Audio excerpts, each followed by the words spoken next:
चूड़िया खनकी खनकाने वाले आ गए, चूड़िया खनकी खनकाने वाले आ गए।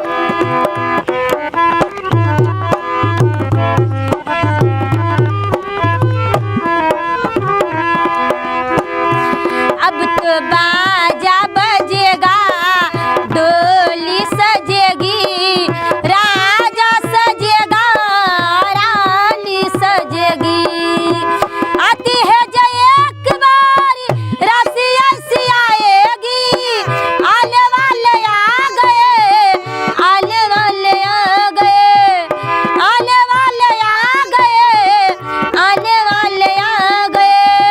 दिल मेरा धड़का धड़काने वाले आ गए।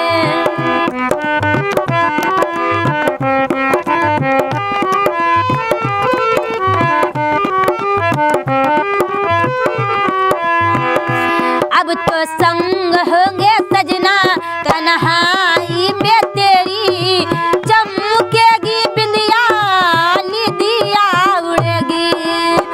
नसीबों का लिखा है जो सच है के आ गए, आने वाले आ गए, आने वाले आ गए, आने वाले आ गए, आने वाले आ गए।